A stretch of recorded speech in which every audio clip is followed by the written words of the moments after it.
Je tressaille de joie dans le Seigneur.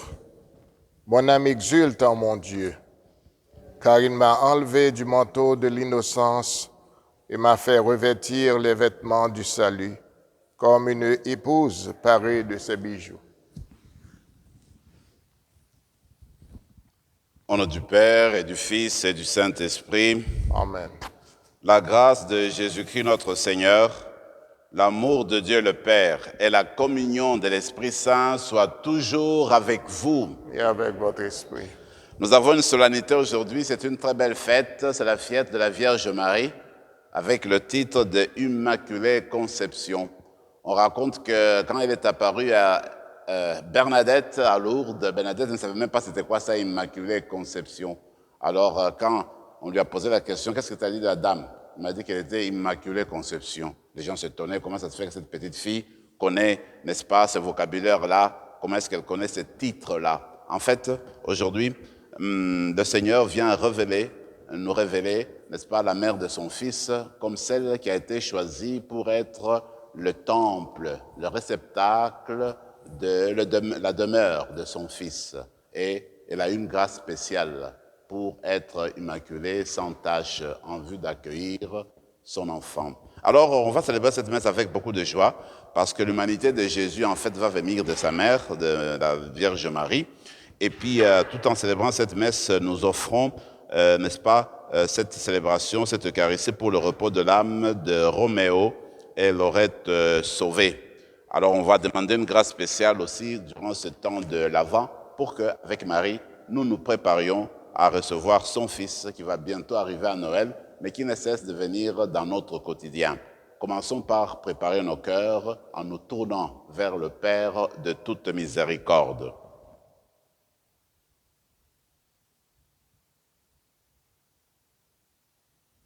Seigneur Jésus, envoyé par le Père pour guérir et sauver l'humanité, prends pitié de nous. Prends pitié de nous. Ô Christ venu dans notre monde appeler tous les pécheurs, prends pitié de nous. Prends pitié de nous.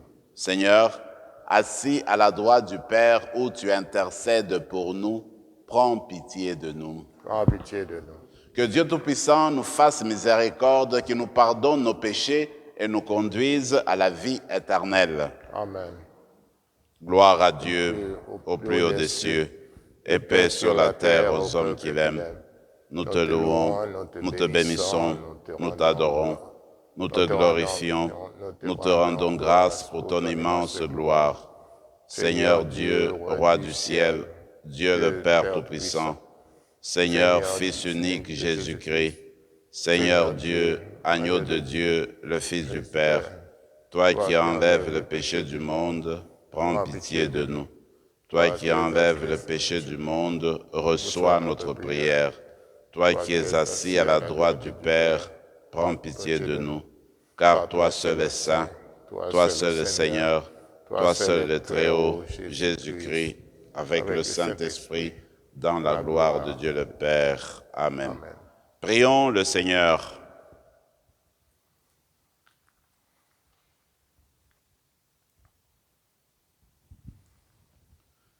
Seigneur Dieu, tu as préparé à ton Fils une demeure digne de lui, par la conception immaculée de la Vierge, que tu as préservée de tout péché, par une grâce venant déjà de la mort de ton Fils. À son intercession, accorde-nous d'être purs, nous aussi, et de parvenir jusqu'à toi. Par Jésus-Christ, ton Fils, notre Seigneur, qui vit et règne avec toi, dans l'unité du Saint-Esprit, Dieu, pour les siècles des siècles. Amen.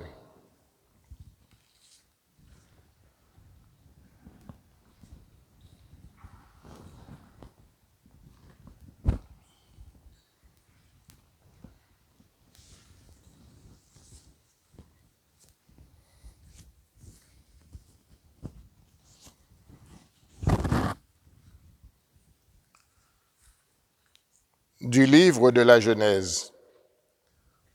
Quand Adam eut mangé du fruit de l'arbre, le Seigneur Dieu l'appela et lui dit, « Où es-tu donc » Il répondit, « J'ai entendu ta voix dans le jardin, J'ai pris peur parce que je suis nu et je me suis caché.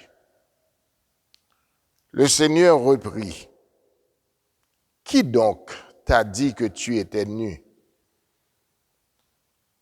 Aurais-tu mangé de l'arbre dont je t'avais interdit de manger? L'homme répondit, la femme que tu m'as donnée, c'est elle qui m'a donné du fruit de l'arbre et j'en ai mangé. Le Seigneur Dieu dit à la femme, qu'as-tu fait là? La femme répondit, le serpent m'a trompé et j'ai mangé.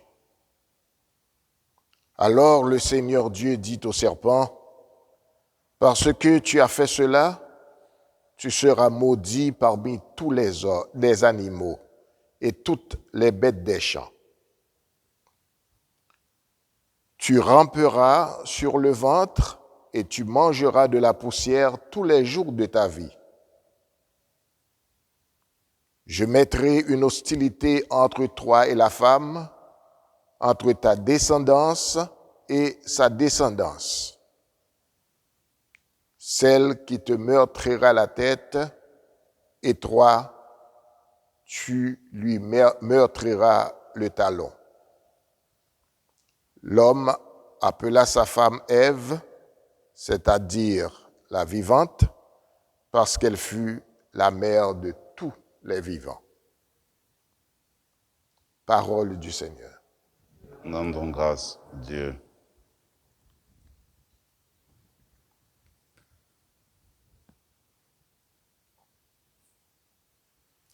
Chantez au Seigneur un chant nouveau, car il a fait des merveilles. Chantez au Seigneur un chant nouveau, car il a fait des merveilles. Chantez au Seigneur un chant nouveau, car il a fait des merveilles. Par son bras très saint, par sa main puissante, il s'est assuré la victoire. Chantez au Seigneur un chant nouveau, car il a fait des merveilles. Le Seigneur a fait connaître sa victoire et révélé sa justice aux nations. Il s'est appelé sa fidélité, son amour en faveur de la maison d'Israël. Chantez au Seigneur un chant nouveau, car il a fait des merveilles. La terre tout entière a vu la victoire de notre Dieu. Acclamez le Seigneur, terre entière. Sonnez, chantez, jouez.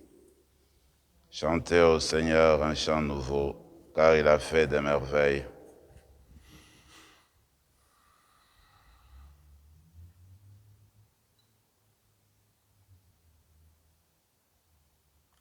De la lettre de Saint Paul, apôtre aux Éphésiens.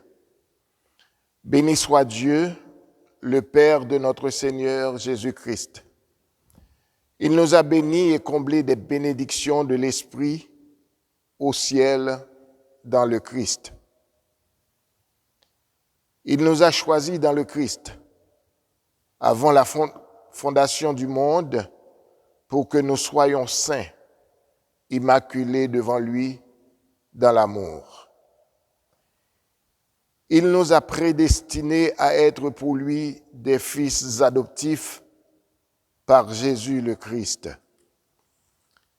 Ainsi l'a voulu sa bonté, à la louange de gloire de sa grâce, la grâce qu'il nous donne dans le Fils bien-aimé. En lui, nous sommes devenus le domaine particulier de Dieu.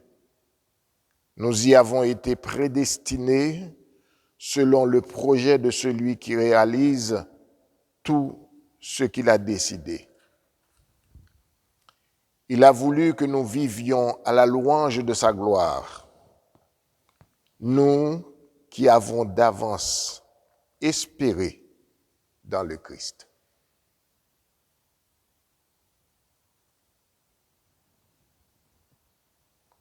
Parole du Seigneur. Rendons grâce à Dieu.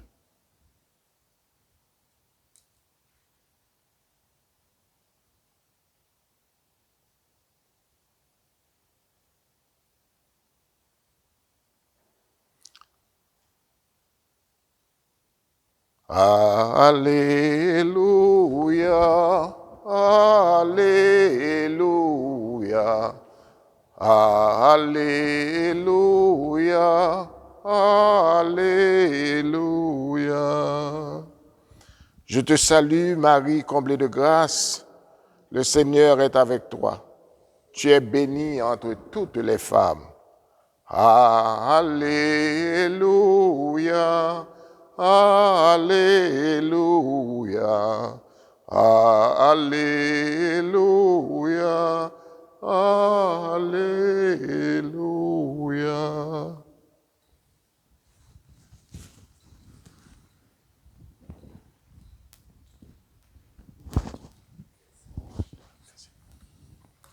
Le Seigneur soit avec vous. Évangile de Jésus-Christ selon saint Luc.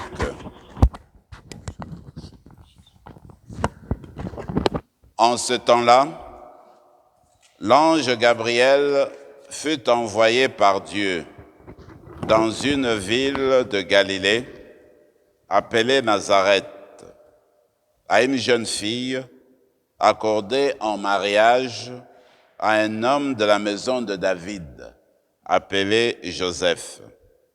Et le nom de la jeune fille était Marie. L'ange entra chez elle et dit, « Je te salue, comblée de grâce. Le Seigneur est avec toi. » À cette parole, elle fut toute bouleversée et elle se demandait ce que pouvait signifier cette salutation. L'ange lui dit alors, « Sois sans crainte, Marie, car tu as trouvé grâce auprès de Dieu. Voici que tu vas concevoir et enfanter un fils, tu lui donneras le nom de Jésus. Il sera grand, il sera appelé Fils du Très-Haut. Le Seigneur Dieu lui donnera le trône de David son père. Il régnera pour toujours sur la maison de David, et son règne n'aura pas de fin. » Marie dit à l'ange, « Comment cela va-t-il se passer puisque je ne connais pas d'homme ?» L'ange lui répondit, « L'Esprit Saint viendra sur toi, et la puissance du Très-Haut te prendra sous son ombre. C'est pourquoi celui qui va naître sera saint. Il sera appelé Fils du Très-Haut.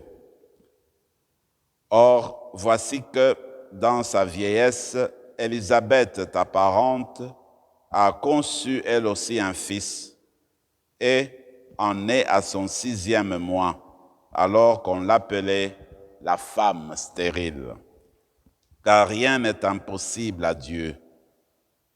Marie dit alors, « Voici la servante du Seigneur, que tout m'advienne selon ta parole. » Alors l'ange la quitta. Acclamons la parole du Seigneur.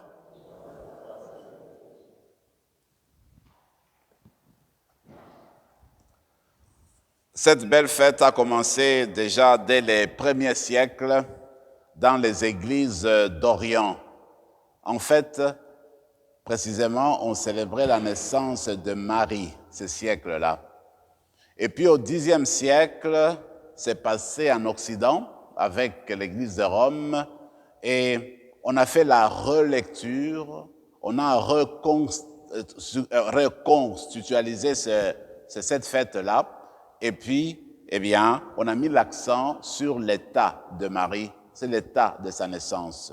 Et évidemment, cette relecture a connu son couronnement au XIXe siècle quand on a proclamé le dogme de l'Immaculée Conception. Donc, en Occident, en fait, la fête du 8 décembre qui est née dans les églises d'Orient au 1er siècle où on fêtait la naissance de Marie, en Occident, on a précisé davantage qu'il s'agit de son état d'âme à sa naissance. En fait, elle était pure, sans péché, c'est l'Immaculée Conception. Et c'est cette fête qu'on célèbre à chaque année au 8 décembre. C'est une belle fête. Et puis, On sait bien que cette solennité, d'ailleurs, est très remarquée dans l'église de Rome. En tout cas, moi, je ne le savais pas, mais quand j'ai vécu là-bas, à chaque anniversaire du 8 décembre, le pape se déplace, il quitte la place Saint-Pierre et il va à la place de l'Espagne. C'est là qu'il y a la Vierge de l'Immaculée Conception. Il va y mettre un gerbe de fleurs, il va faire une prière et il va faire une prédication à l'extérieur de la place. Alors, ça rend encore plus la solennité de cet événement-là. En tout cas, pour comprendre cette fête et puis la vivre davantage, il me semble que les lectures nous sont très bien présentées aujourd'hui. La première que nous connaissons très bien, qui vient du livre de la Genèse, hein, après, n'est-ce pas, que l'homme et la femme aient écouté la voix du serpent qui représentait le diable, le mal, et voilà que, eh bien, tout doit être reconstitué, doit être refait. Ce qui est intéressant, c'est de voir que ce texte nous est présenté comme annonce de la nouvelle Ève. Et le titre de la nouvelle Ève, d'après les historiens, le premier théologien à l'utiliser, c'était Saint Irénée de Lyon. Alors, Saint Irénée de Lyon parlait de Marie comme de la nouvelle Ève. Pourquoi? Parce que l'ancienne Ève, qui a été créée, qui était mère de l'humanité, d'accord, eh bien, elle a suivi la voie du mal. Elle a suivi la voie du diable et elle s'est détournée des promesses de Dieu et n'a pas suivi la parole de Dieu, ce que Dieu avait proposé. Et on sait l'histoire, la suite, c'est le désordre, c'est la perturbation dans l'histoire humaine, c'est la perturbation dans le monde entier. Il a fallu réparer les choses, il a fallu refaire les choses. C'est ainsi que la nouvelle Ève, qui est Marie, dans l'évangile d'aujourd'hui, elle va suivre la parole de Dieu, que tout soit fait selon ta parole. Elle va reconstruire sa vie, elle va rétablir la vie de l'humanité sur la parole de Dieu en restant fidèle à la parole de Dieu. De même que l'ancienne Ève était mère de l'ancienne humanité prise dans l'esclavage du péché, la nouvelle Ève, Marie, la Vierge Marie, sera la mère de la nouvelle humanité, n'est-ce pas, englobée dans la grâce de la rédemption, dans la grâce de son Fils. Mais ce qui est beau dans ce texte-là, c'est de voir que déjà dès les premiers moments, Dieu entrevoyait le salut de l'humanité. Hein? Il a dit au serpent, plus tard quand il va parler au serpent, il lui dira, eh bien, je mettrai une hostilité entre ta descendance et celle de la femme. Et puis, la descendance de la femme t'écrasera la tête, et toi, tu meurtriras son talon. La descendance de la femme, c'est Jésus. La descendance de l'ancienne Ève, eh bien, c'est Jésus qui est devenu la descendance. C'est Jésus qui est devenu la descendance de la nouvelle Ève. C'est Jésus, en fait, par sa puissance divine, par sa venue sur la terre, qui va écraser le pouvoir du mal, le pouvoir du diable. Vous vous rappelez très bien que dans certaines images de la statue de la Vierge, on voit la Vierge debout et sous son talon, le diable, le serpent qu'elle écrase. En fait, c'est son fils qui est sa descendance qui va écraser le mal pour, n'est-ce pas, ouvrir la voie pour le bien. Alors, on voit déjà qu'au début, déjà le Seigneur a fait une ouverture, il a montré que l'humanité ne sera pas esclave pour toujours du mal. Il y a déjà le salut qui est annoncé dès la première page de la Bible. Alors, je vous parlais de Rome, quand j'ai suivi la nouvelle et puis quand j'écoutais ce matin. Alors, exceptionnellement, aujourd'hui, le pape n'a pas pu se rendre à la place de l'Espagne à cause justement de la pandémie pour éviter qu'il y ait trop d'attroupement de gens à cause de la sécurité, n'est-ce pas, sanitaire. Il a préféré rester au Vatican et pourtant, il a fait, n'est-ce pas, l'Angélus. Il est quand même sorti, d'habitude on ne fait pas l'Angélus le jour de l'Immaculée Conception. Comme je l'ai dit, il va sur la place d'Espagne mais aujourd'hui, exceptionnellement, il n'est pas parti sur la place de l'Espagne, mais il a fait un Angélus. Il est sorti, il s'est présenté par la fenêtre habituelle qu'il fait le dimanche, et il va présenter son message aujourd'hui, n'est-ce pas, au monde, aux pèlerins qui étaient à Rome. Et moi, ce que j'ai retenu de ce message-là, parce qu'il fait un petit commentaire de l'évangile d'aujourd'hui, et il s'arrête beaucoup sur la salutation de l'ange. Quand l'ange dit à Marie, vous êtes comblée de grâce, hein, le Seigneur est avec vous. Alors Marie s'étonne, dit, d'où me vient cette salutation? Et le pape dit très bien, j'ai beaucoup aimé son commentaire, il dit en fait, la Vierge était dans sa maison de Nazareth, un petit bourg de rien du tout. C'était une simple, humble fille. Elle, là, elle n'était pas habituée aux honneurs, elle n'était pas habituée aux louanges. Elle menait une vie tranquille, une vie simple. Elle avait un cœur très pur. Et elle continuait à vivre sa vie toute tournée au Seigneur. Et voilà qu'il y a cette visite-là de l'ange qui lui dit, tu es comblé de grâce, le Seigneur est avec toi. Alors elle est troublée, elle est bouleversée parce qu'elle ne s'est jamais attendue à avoir de telles salutations, de tels honneurs. Alors elle essaie de comprendre qu'est-ce qui se passe, voyez-vous, parce qu'elle était simple, pauvre, humble. Alors le pape de nous dire, oui, c'est comme ça que nous aussi nous devons être. Et puis les salutations de Marie, ce n'était pas sur une montagne pour que tout le monde l'entende, tout le monde le voit. C'était dans l'intimité de sa maison à Nazareth. Et c'est ce que le Seigneur demande. Le Seigneur ne demande pas que nous ayons des honneurs, que tout le monde vienne nous applaudir. C'est dans l'intimité que se déroule le plan de Dieu. Il dit que c'est dans l'intimité, dans cette relation-là de l'ange avec la Vierge, que Dieu a changé le cours de l'histoire. Pas sur une montagne, pas avec des fanfares, dans l'intimité d'une maison de Nazareth, avec une simple et humble fille de Nazareth, et l'histoire a pris un autre tournant. Comme pour dire, nous aussi, le Seigneur veut changer notre quotidien, veut venir à notre rencontre, et souvent, il veut le faire dans l'intimité de nos cœurs. Il veut le faire dans le seul à seul. Il veut le faire dans le silence, pas autour des trompettes, pas au coin des rues, pas sur des montagnes, pas dans des foules, mais souvent, il veut faire du seul à seul avec nous. Il veut entrer dans notre intimité pour changer le cours de notre vie, pour changer le cours de notre quotidien, pour nous trouver une autre manière d'avancer en vue de faire connaître Jésus-Christ, mais aussi de grandir dans sa connaissance. Ce qui est beau, peut-être pour conclure, c'est la deuxième lettre de Paul, je veux dire la deuxième lecture qui nous a été présentée aujourd'hui, parce que c'est une très belle lecture que Paul, n'est-ce pas, adresse aux Éphésiens. En fait, il parle des bénédictions de Dieu. Dieu, depuis la création, n'a cessé de bénir l'humanité. Je le disais, même quand l'humanité a commis l'iniquité, même quand l'humanité a tourné son dos, Dieu n'a pas fermé la porte. Et déjà, devant le péché, il annonce la rédemption, il annonce qu'il y aura une descendance qui va ouvrir la porte.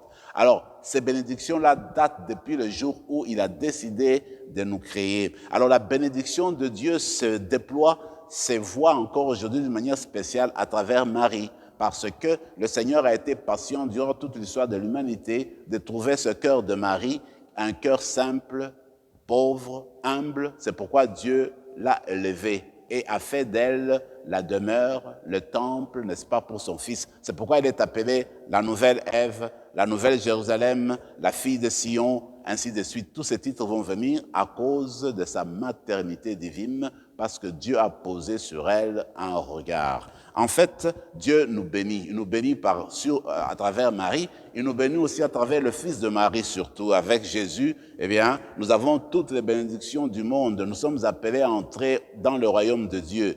Par Jésus, nous sommes des fils et des filles de Dieu. Et quand on va vers Marie, eh bien, elle nous rappelle que nous sommes aussi ses enfants, parce que de même qu'elle a mis au monde Jésus, elle peut nous aider, n'est-ce pas, à venir au monde de nous-mêmes de manière spirituelle, pour devenir des vrais fils et des vraies filles de Dieu. Elle est là pour nous accompagner, pour nous aider dans son humilité, dans sa simplicité. Alors, dans la messe d'aujourd'hui, nous allons nous tourner vers elle pour demander que le Seigneur vienne habiter nos cœurs. Et que dans nos cœurs, eh bien, nous puissions nous rendre compte que Dieu y demeure. Et parce que Dieu demeure dans nos cœurs, c'est pas seulement pour y rester, mais comme Marie, que nous apprenions à donner Jésus au monde. Amen.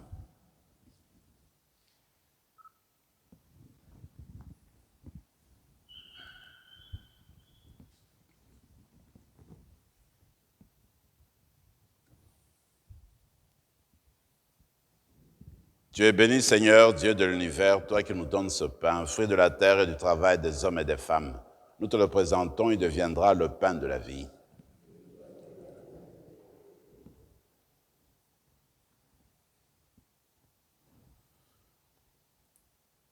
Comme c'est au sommet le vin pour le sacrement de l'Alliance, puissions-nous être unis à la divinité de celui qui a pris notre humanité. Tu es béni, Seigneur, Dieu de l'univers, toi qui nous donnes ce vin, fruit de la vigne et du travail des hommes et des femmes. Nous te le présentons, il deviendra le vin du royaume éternel. Humbles et pauvres, nous te supplions, Seigneur, accueille-nous, que notre sacrifice en ce jour trouve grâce devant toi. Lave-nous de nos fautes, Seigneur, purifie-nous de nos péchés. Prions ensemble, mes frères et mes sœurs, au moment d'offrir le sacrifice de toute l'Église. Accueille avec bienveillance, Seigneur, le sacrifice du salut que nous t'offrons en fêtant la conception immaculée de la Vierge Marie, puisque nous reconnaissons que la prévenance de ta grâce l'a gardée pure de tout péché. Accorde-nous à son intercession d'être libérés de toute faute, par le Christ notre Seigneur. Le Seigneur soit avec vous. Élevons notre cœur. Rendons grâce au Seigneur notre Dieu. Vraiment, il est juste et bon, pour ta gloire et notre salut, de t'offrir notre action de grâce toujours et en tout lieu. Seigneur, Père très saint, Dieu éternel et tout-puissant, car tu as préservé la bienheureuse Vierge Marie de toute souillure du péché originel, et tu l'as comblée de ta grâce en plénitude, pour préparer en elle une mère vraiment digne de ton Fils, et manifester l'origine de l'Église, l'épouse sans tache ni ride, resplendissante de beauté. Cette Vierge très pure devait nous donner le Fils, l'agneau innocent qui effacerait nos fautes. Pour ton peuple, tu l'as disposé à être parmi toutes les femmes l'avocate de la grâce et le modèle de la sainteté. C'est pourquoi, unissant nos voix à celles des anges, nous te louons dans la joie en proclamant.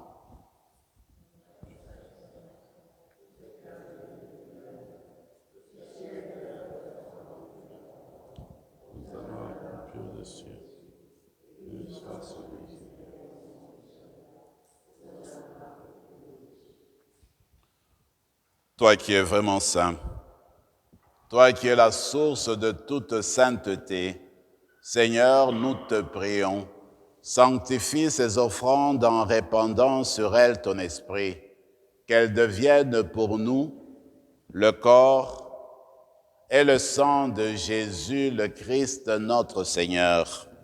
Au moment d'être livré et d'entrer librement dans sa passion, il prit le pain, il rendit grâce, il le rompit et le donna à ses disciples en disant « Prenez et mangez-en tous, ceci est mon corps livré pour vous. »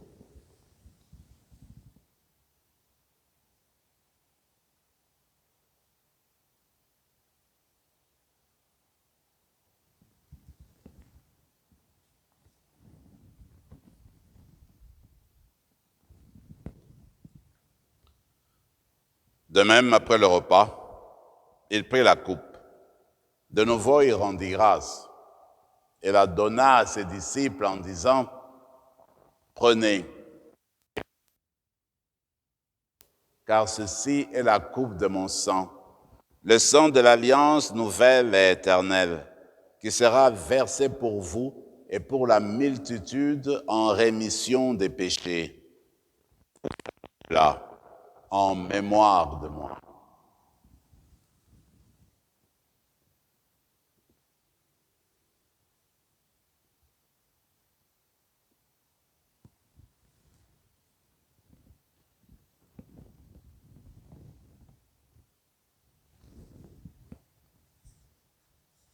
Proclamons le mystère de la foi.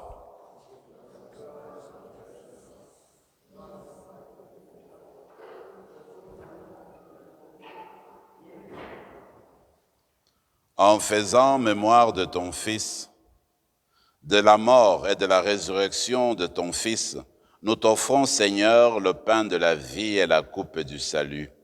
Et nous te rendons grâce car tu nous as estimés dignes de nous tenir devant toi pour te servir. Humblement, nous te demandons qu'en ayant part au corps et au sang du Christ, nous soyons rassemblés par l'Esprit Saint en un seul corps. Souviens-toi, Seigneur, de ton Église répandue à travers le monde. Fais-la grandir dans ta charité, en union avec notre pape François, notre évêque Marcel et tous les évêques, les prêtres et les diacres. Souviens-toi de Roméo et de Laurette Sauvé, tes serviteurs, qui ont quitté ce monde et que tu appelles auprès de toi.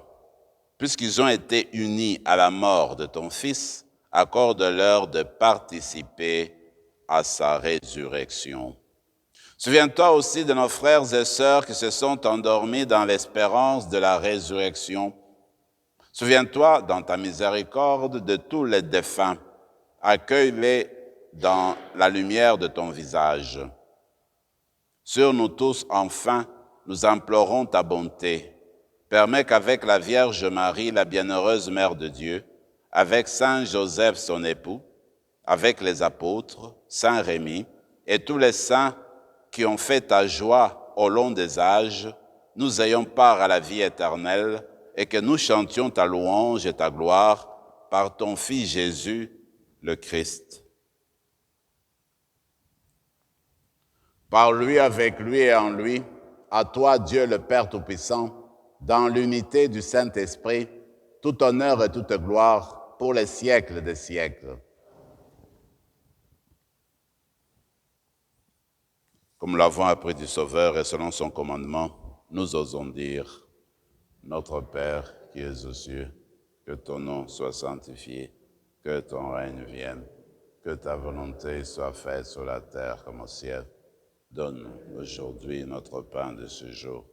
Pardonne nos offenses, comme nous pardonnons aussi à ceux qui nous ont offensés. Et ne nous laisse pas entrer en tentation, mais délivre-nous du mal. Délivre-nous de tout mal, Seigneur, et donne la paix à notre temps. Par ta miséricorde, nous serons libérés de tout péché, à l'abri de toute épreuve, nous qui attendons que se réalise cette bienheureuse espérance, l'avènement de Jésus-Christ, notre Sauveur.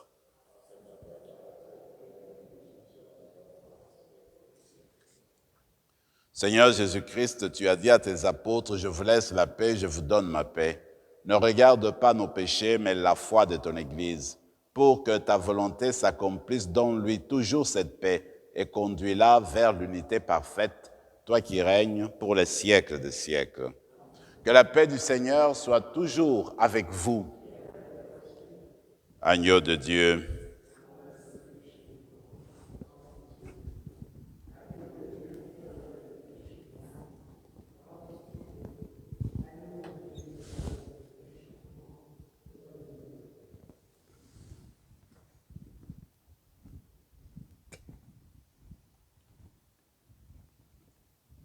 que le corps et le sang de Jésus-Christ réunis en cette coupe nourrissons-nous la vie éternelle. Seigneur Jésus, que cette communion à ton corps et à ton sang n'entraîne pour nous ni jugement ni condamnation, mais qu'elle soutienne notre esprit et notre corps et nous donne la guérison. Heureux les invités au repas du Seigneur. Voici le Fils de Marie, voici l'agneau de Dieu qui enlève le péché du monde.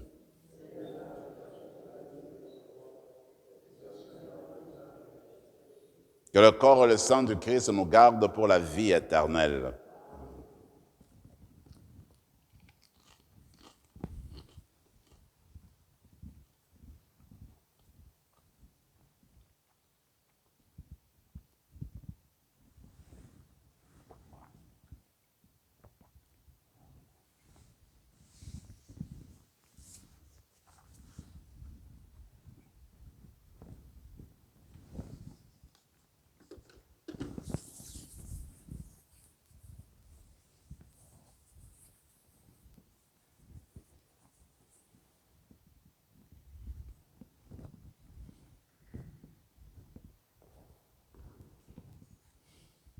corps de Christ. Le corps de Christ. Le corps de Christ. Le corps de Christ. Le corps de Christ. Le corps de Christ. Le corps de Christ. Le corps de Christ. Le corps de Christ. Le corps de Christ. Le corps de Christ.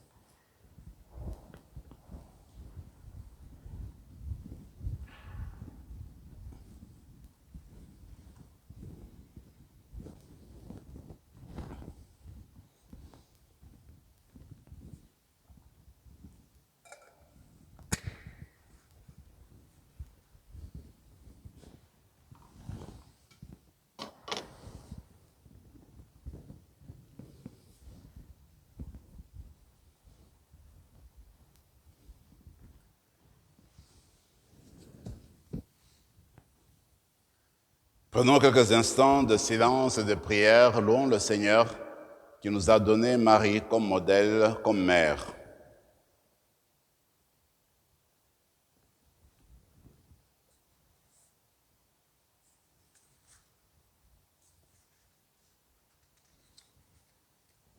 Nous célébrons les merveilles que le Seigneur a faites pour la Vierge Marie.